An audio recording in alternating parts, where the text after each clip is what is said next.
Thank you for taking this moment to breathe and to listen to what can change your life forever.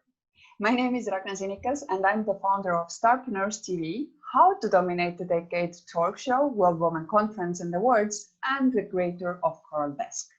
My mission is to empower through education, and I want to thank you for taking this time to really grow yourself and just investing in yourself.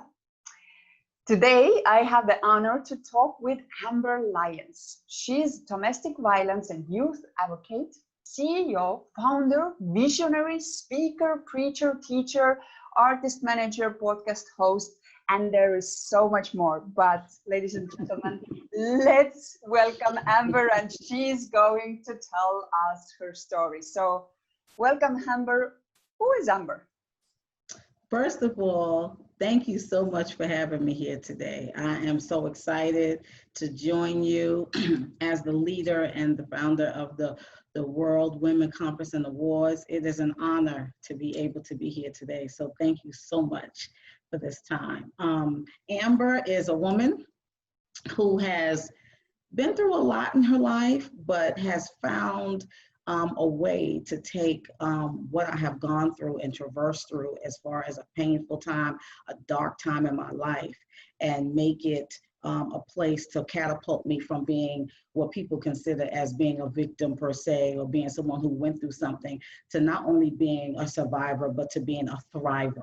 Someone who actually takes what you have gone through and help others to come out of their situations. And even if they're not a part of what you have gone through, to help people to come out of a place of just merely existing, to tapping into the purpose that they have. I'm a mother of 3 adult children. I have 2 adult daughters, Naquana Thomas and Ann Lyons. And they both have 2 children of their own. Naquana and her husband have 2 children. My 2 grandchildren, Torian Thomas and Tegan Thomas. And then my daughter Janelle and her fiance, they have 2 children, Zaire Ratley and Ziana Ratley. So I'm a proud mother and grandmother. And then I have my youngest son, who is Emmanuel Lyons, AKA St. Even, who I'm also his manager. He just graduated from Kennesaw State University with his Bachelor of Arts in theater and performance studies with a concentration in acting. So although COVID-19 didn't allow us to have a graduation, he has his degree. It came in the mail. So I am a proud mother. I'm a family woman. I'm a supporter and encourager and influencer. I love people. And I just am a woman who loves God and wants to be able to be used by him to help people to be empowered, you know, to be able to live our best lives and to be effective in what we're doing. I know that the next question, which I'm going to ask you, has a lot to do also why you're doing what you're doing. So let's talk about your purpose and passion in life. Okay. Well, my purpose and my passion in life, like I said, my passion in life is to be able to help others, to be able to actually transition from a place of pain to a place of purpose. And although the work that I do, you know, we'll talk about that, and from pain to purpose, we'll talk about that. We just use various types of tools to be able to help people identify their pain, because you cannot heal from pain if you don't identify it. It must first be identified. And a lot of times our pain has Band-Aids on it, has bandages on it. They've been on there for years. We've buried them under the rug, we've hidden them, and we don't expose them because of so many different reasons, because of fear of retaliation, you know, fear of people not believing us, fear of someone saying that they did not do what they did. And sometimes we walk into the pain and allow the pain, you know, we open up the doors a lot of times. It's not sometimes that you're a victim, but you've opened the door. And we have to also be able to take accountability when we do step out and allow ourselves to move into areas that cause us pain. But the ultimate goal is to be able to heal from that pain, identify that pain, Some pains are worse than others. Some pains are chronic. We've been having them for many, many years, and others are something that just happened. It might be an acute, sharp pain. Some pains, you know, they're phantom pains. We've had, it's like a limb that's been removed or something happened in the past and you get triggered and it happens again. But whatever it is, we need to identify it, expose it. Not that you have to put it all over social media, but we need to be able to give it some air, give it that opportunity to be able to receive what it needs to be healed. And sometimes for us, that means counseling, that means different things, that means talking to someone, getting resources. So that's my job, to be able to help people tap into that area so that they could, because people need to know that they have a purpose in life. None of us were created for just to be here. We all have a reason, and we don't all have the same reason and purpose in life, but God created us for a reason, and we should not live our lives just merely existing. So that's my passion, you know. I can see that. I get excited. And do you know that a lot of people don't realize their misery is usually their mess tied to their message, and their pain is usually tied to their purpose. So if we can identify those things, get healing, however the healing comes, and be able to attach ourselves to that purpose, align ourselves to that purpose, we will be able to do what we're called to do. When I went through your biography, you are involved in many, many projects, and that means that a lot of people have chosen you. So what would you say, how do you distinguish yourself in business and in life? What is this something that draws people to you?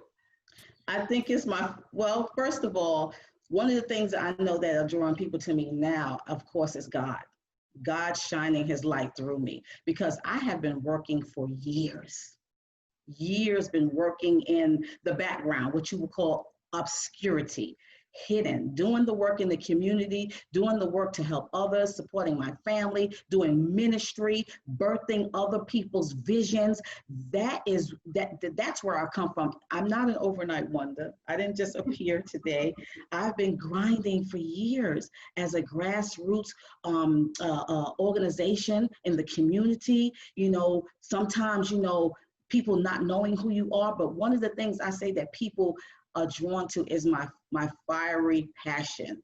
And I know that Lakeisha James, who was the leader of the Atlanta chapter of the World Women Conference and Awards, when we talked, she was like, oh my God, I can feel you through the phone. I can feel your passion. And that's what a lot of people tell me. They call it fire. They call it, you know, you bringing it, whatever. But it's just me. When I begin to speak about the things that matter and how people matter to me, I can't help but, you know, kind of get, and there might be kind of the Brooklyn in me too. You know, I'm from Brooklyn, New York. You know, so, but that's the thing I think that's drawing people. And I have to say God, because if he does not open the door and he does not reveal me to people, I'll stay hidden. Yeah. So let's talk about your I would say most probably one of your babies, from pain to purpose. Yes. Why did you founded it, and what was the original plan or idea for that? Okay, so From Pain to Purpose is a domestic violence and teen dating violence awareness advocacy organization that works in the community to educate, empower, encourage, and to equip people of men, women, children, you know, people of all ages in regards to the social issues of domestic violence and teen dating violence awareness, to help build healthy skills. You know, it came from a dark time in my life. It came from being in a marriage where it was not the healthiest. It was a toxic marriage. And by definition, it was considered what people, it's definitely defined was as domestic violence or abuse. Now, the things that people would say is, oh my God, you know, you can't use those terms. But the thing is that people do not understand what domestic violence is. It is a cycle of behavior where one person uses power control over another. You use intimidation, you use mental, emotional, verbal. See, people attach it to only verbal. If someone is not getting killed, someone is not, you know, having a gun put to their head, someone's not ending up with a black eye or scars and stuff that you can physically see, they think, oh, you ain't been through nothing, or you just making that up. But how about the mental anguish? How about the mental abuse? How about the spiritual abuse? How about the different types of financial abuse, the different types of abuse that people go through? That verbal abuse, if you get that scar, it will heal over time.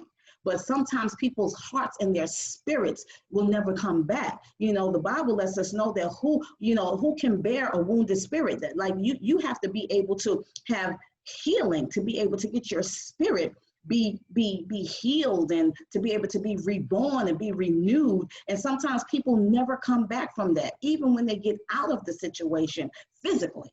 Sometimes mentally and emotionally, they're stuck there. So from pain to purpose was birthed to be able to just be able to help men and women, women and children really, who are coming out of those type of situations and suffering in silence. But it has become so much more.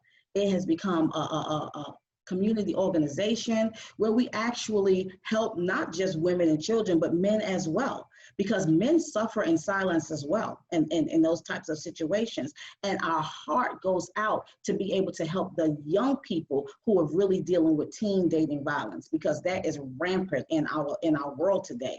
I mean, you have millions and millions of women and girls who are who will be physically abused in their lifetime, 1 in 3 in their lifetime, and that's a lot of people. So we have to be able to give them resources, support them. There's the same support. I am a product of the New York City Family Justice Center, where I went for resources. I'm a product of the mayor's office to combat domestic violence in New York City. I went through training with them in San Antonio, Texas.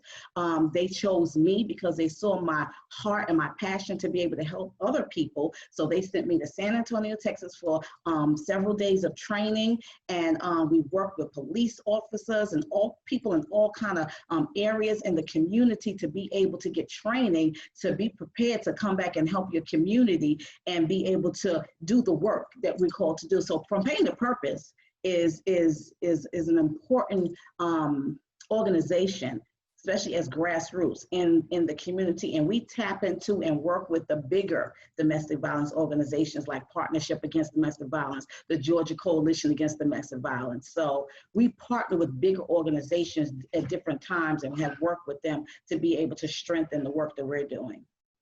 Yes, I saw the impressive lineup of all those organizations that you have worked with and collaborated with. So so that caught my eye, as well as seeing that you are really impacting, and not only the place where you live, but have lived throughout the years that you have been. But let's talk about also. There was another youth program which you mentioned in the beginning as well. So tell us about our Healing Pain Through the Arts youth program. What is this? What is who do you help, and who should really turn to you in case of? Well, Healing Pain Through the Arts is our youth program under From Pain to Purpose, and Healing Pain Through the Arts is an arts program where we use the arts as a cathartic tool to help our young people heal from pain. It was birthed in, I believe, 2013, and God gave me the vision to be able to help young people traverse through pain. And even though we were doing it to honor Teen Dating Violence Awareness Month. That's when our annual events were. We were doing it then. We started out with Healing Pain Through the Arts open mic nights, where we would give young people an opportunity to perform pieces that had to do with healing. It had to do with, not just healing, but it had to do with the pain, because we believe in uncovering the pain so that it can be healed. So it had to do with your hurt. We've had young people, when we began to work with DeKalb Early College Academy, which we worked with for several years. I would go in and train the young people. We'll work with them for about 6 to 8 weeks prior to the open mic night, coach them on their pieces. They would do drama, they would do dance, they would do hip hop, they would do singing, music. We even had an artist who drew to music. This is whatever the artistic form is, it is cathartic to help us heal pain and music. And Healing Pain Through the Arts, honestly, was birthed through my son. my son, Emmanuel Lyons, AKA St. Even, he used his music to help him heal pain. And God gave me that. He gave me healing pain through the arts, because if he could help use his music as a cathartic tool to help him heal pain, his pain, we could do that for others. So that's what Healing Pain Through the Arts is all about. And I mean, we have our Healing Pain Through the Arts Teen Spotlight Awards, which I'm so proud of, where we honor young people in the community who have come through life adversities and challenges and are using their gifts and talents to inspire other people. So in 2018, we honored 11 young people. We rolled out red carpet. We had media there to interview them. They had a VIP reception. They got all dressed up. It was a, an after 5 affair. Their stories were told. It was very inspiring. We had performing artists, just in a wonderful award ceremony. But prior to that, we had already been giving out the Healing Pain Through the Arts Teen Spotlight Awards at our open mic nights for 3 years prior to that. But 2018 was our big award ceremony, and we were planning it for 2020 to honor 20 youth in 2020, but coronavirus won't let us be great. Well, I think what we all need to do is find the ways how to be supreme. Exactly. We've had to postpone it a couple of times, but we still have the vision, so we're still working towards doing that. But we love young people. We work with, also part of our Healing Pain Through the Arts is our Youth Speak Out podcast. And that has been amazing. When COVID-19 hit and everything went shut down, we had to go, instead of just being on digital, we went virtual. So we started doing every 2 weeks, we would do a podcast where people could actually tune in live and see. People could begin to engage. We have 4 phenomenal co-hosts that when you want to say the young people, give it raw and tell it uncut. But it's a platform so they can be able to have a voice in regards to things that matter to them. That's beautiful. So I know that you're busy, so I'm curious. So that's why my next, what other projects are you doing, and are you involved in other nonprofits? Well, I am. I do partner with other organizations, and I'm a big part of my church ministry. I've been doing a lot of intercessory praying for. We teach Bible study for virtual. So, like on Sunday mornings, when it went to shut down after about a month of us being virtual, I would begin to go into the church to help do the virtual service, and I would share the platform, my church's Spirit and Truth Worship Center, under the auspices of my pastors, who has happened to be my sister, and my brother-in-law, Pastor Curtin Hedger Buckmeyer, in Loganville, Georgia. So I've been doing that. That's been a consistent thing where we're going in every Sunday. We're leading the prayer service. Sometimes on Wednesday night, we'll do it virtually on the first Wednesday of the month. My church back home in New York, New Life Cathedral, they have called me several times to be on their prayer call. So I've been doing that all during the shutdown. I just got a reach out today from another church that wants me to do a prayer call next week. We have all kind of interviews that we've been doing. I was just on the Daily Huddle 2 Fridays ago and went back this past Friday to celebrate their 100th episode. So they brought me in as an expert guest to talk about healing pain. That's interesting. Why would they? Things like that, yeah. I'm going to be interviewed next week on the Chili Mo show out of Alabama. He's in Los Angeles, California, but the show is in Alabama. I'm going to be a guest on that show actually on the 20th of August. So I'll be talking on there. So I've been on She Exists. That's a show. We'll be doing monthly collaborations. That's a women's empowerment organization out of Florida. I've just been given some beautiful awards and Women Elevated out of North Carolina. I've just been named the 2020 Ladies of Distinction for the Cover magazine with a page in the magazine, and that's out of by Dreamland Productions in Memphis, Tennessee. So I've been a little busy. We just did a relationship show on the Boaz and Ruth Friday night. So, and I've been working with our singles ministry. In my church, I serve as the elder over the social media ministry, the leader that's over the social media ministry, and also I serve as the elder over the leader of our singles ministry, which is called SALT, Single Adults Living Truth. So the whole time during these past 4 months, we've been doing Friday night Zooms, and we've been encouraging one another and lifting one another up and sharing and talking about preparing for marriage and things like that. So I think that I've been more busy during this shutdown than I was before. As a matter of fact, I know I have. Indeed, indeed. But you are watching, then today it's one very, very important thing to understand. If you paid attention how Amber was saying that she has been doing the work for years behind the scenes, this is the time when it starts to manifest for her.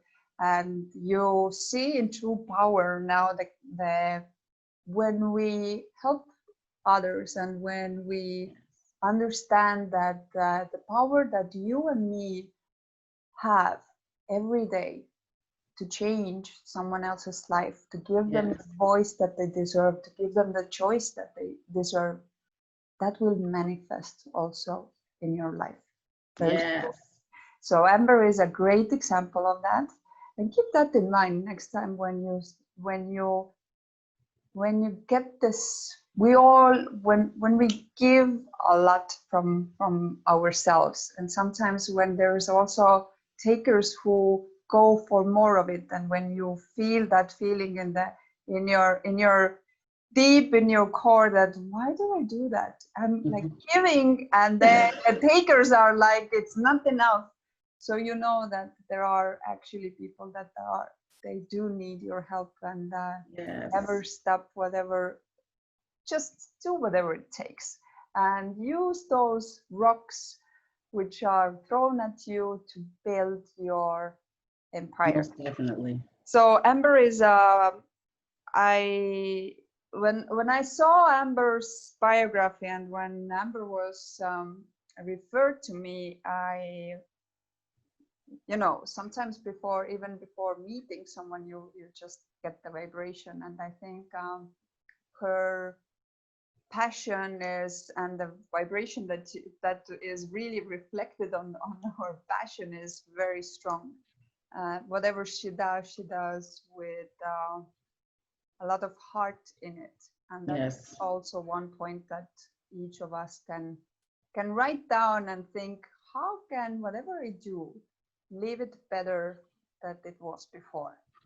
But whoever you're watching, if you have any questions, if you have any recommendation, comments, leave them below the video. We will answer them once the video is premiered. But let's move on. Amber, what do you think? What will the future bring to you personally and professionally? Woo. The world is mine. Well, the future, I see myself speaking all over the world. I see myself to be able to help people, like I said, find and walk in their purpose. I see myself in the future. One of our goals is to reach and touch 1 million youth positively. And we are well on our way. And being a part and being appointed as the domestic violence and youth advocate of the World Women, the Atlanta chapter of the World Women Conference and Awards is definitely providing me with another level of being able to do that globally. So I'm so honored to be able to do that. Yes, I see myself walking in purpose, continue to support others, continue to empower others, continue to give others a healthy voice, continue to be able to mentor people, to continue to be able to love on people, because love is something that is very, very, very missing today. We're so caught up with everything that's going on in the world, with the pandemic and the social distancing. And I'm a people person, and I personally am a hugger. And we did something on on our podcast and gave some facts on how important hugging is on a daily basis. So that those are things that people are being separated. They're being closed off. So I see myself being able to be back in the world again, around people, being able to embrace them, being able to show love and give a healing hug, and to be, I mean, not just any and everybody, but you know, just to be able to those that you connect with and you network. I see myself networking. I see myself opening up doors for other people to come with me and to come behind from the work that we're doing, the path that we're making, that we're creating a way, because we stand on the shoulders of others. So we want people to come and stand on our shoulders and come along with us, especially our youth. And that's why I work with them so hard, because they are important. And, you know, they are the ones sometimes that are overlooked and neglected. And we need to be able to continue to open up doors, embrace them. When I see youth, I see them as you know, outstanding, unique, and refined. They're not just your child. So I want us, one of the things that I see myself doing is helping to re-raise the village. That is one of the things that we're doing in Healing Pain Through the Arts. We want people to understand that it's not just about tunnel vision, about me and mine, and be concerned about what I got going on. Yes, we're all busy. Yes, we're all trying to make it. We're all trying to be successful. But if we connect with one another, the Bible says if one can chase 1,000, but two can put 10,000 to flight. But you see the multiplication when you just add one other person. So those are the things we're trying to do. Get people to support. I've been doing a support challenge hashtag for at least 6 years. So together we are better. Those are the things I see myself doing, going around this world, raising that bar, letting people know that we need one another, letting people know we can work together. There's power when we join forces. So I see myself, I remarried one day. Well, Amber is going to be very busy. So, she's already busy, but we just understood that she's planning to be actually even more busy. But Amber, share your 3 recommendations how to dominate the decade.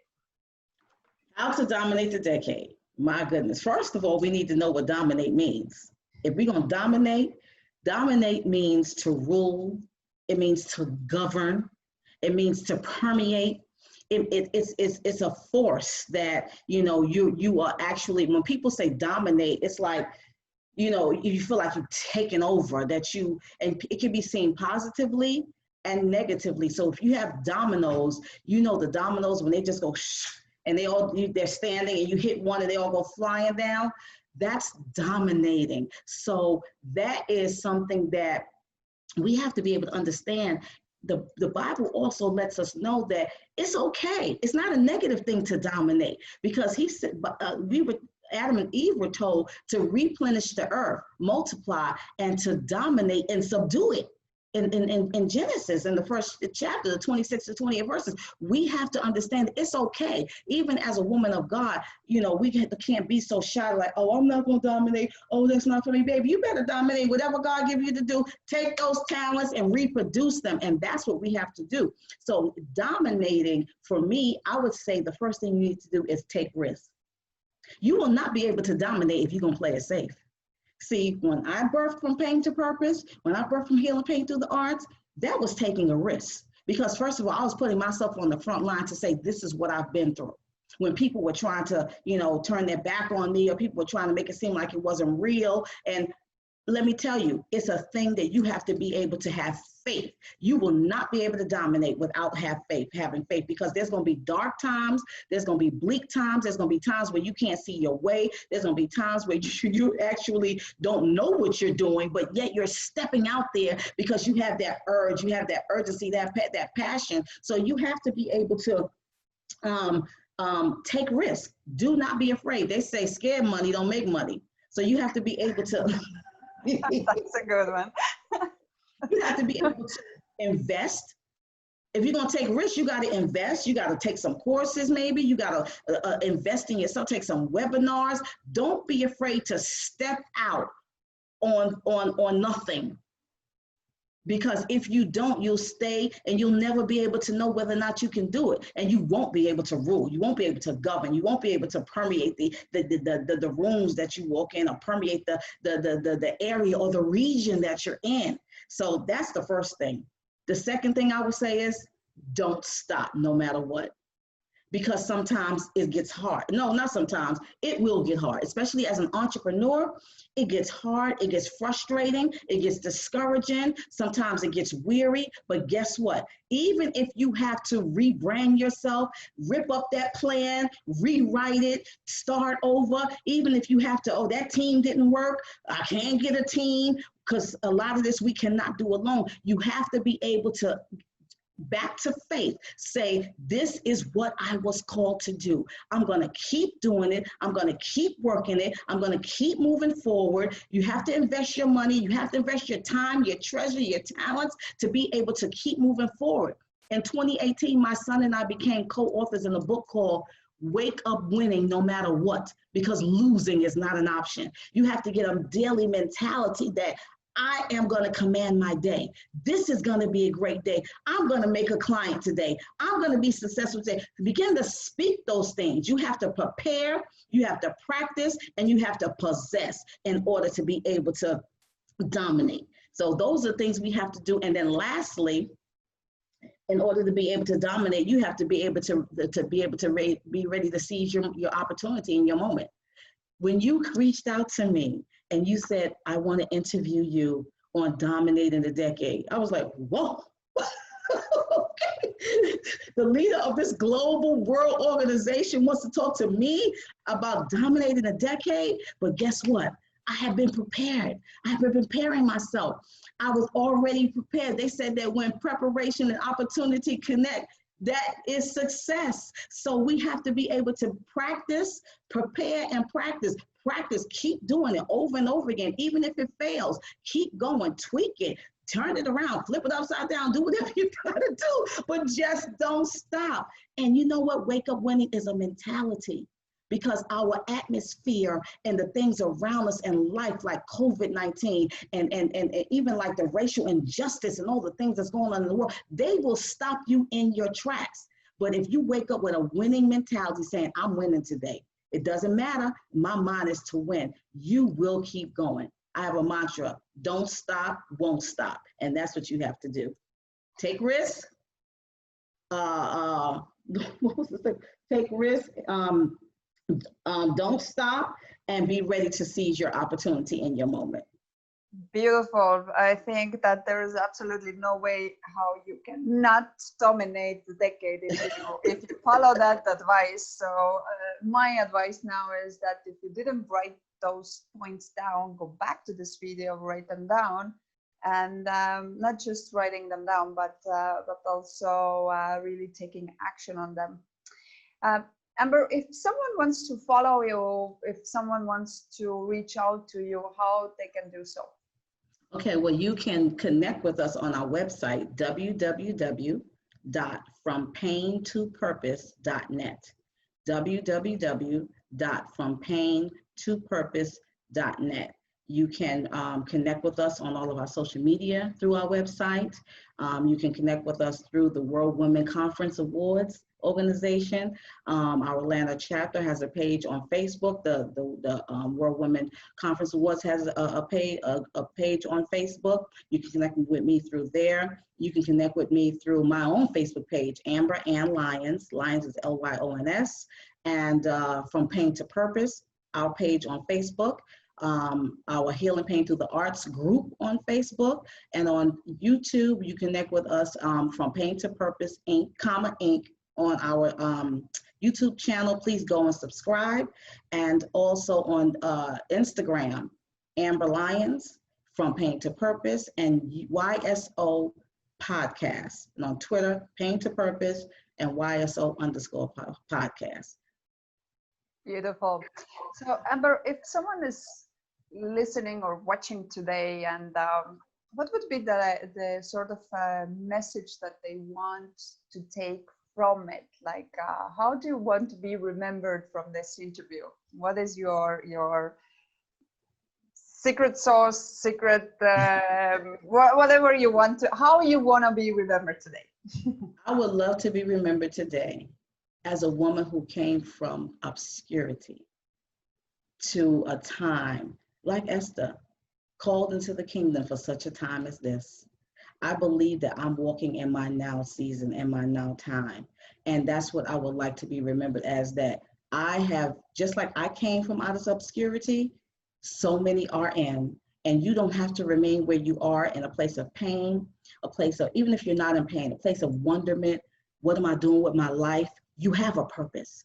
That's what I want you to know. And I want you to connect with someone, connect with me, so that we can help you tap into your purpose. Connect with resources that will help you, support you, and be able to take you to the place where you can effectively live out your life, because what you do between your sunrise and your sunset is what matters.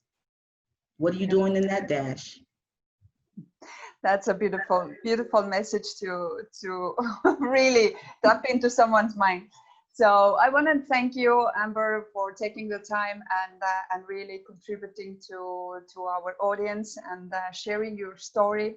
I think your story is one very inspirational. Two, also will show a lot of light to many. And I think Amber's story today is a great proof that when you don't let your circumstances to define you, everything is possible. But where the change really starts is you. And usually our belief systems and the fear are the main reasons why we stay where we are, why we do the things that we're doing, because we're too afraid to go even against ourselves. Because if our belief system is something that tells us like, no, that's not the way that it's done, then you're basically fighting with yourself. So today you saw the living proof that everything is possible. Everything. So I invite you to be the hero of your own life by taking action. And you can also be the hero in someone else's life. How? By sharing this video, because we never know when there's a domestic violence or any youth that is in trouble and they need the shining light in the end of that tunnel. So be that light for them. Share the video, and therefore they can be in contact with Amber and their lives can be changed. So Yes. be the agent for change and share the video. I want to thank you, everybody, that you joined us, Amber as well. I will see everybody in our next episode, and have a peaceful afternoon. Thank you. Thank you.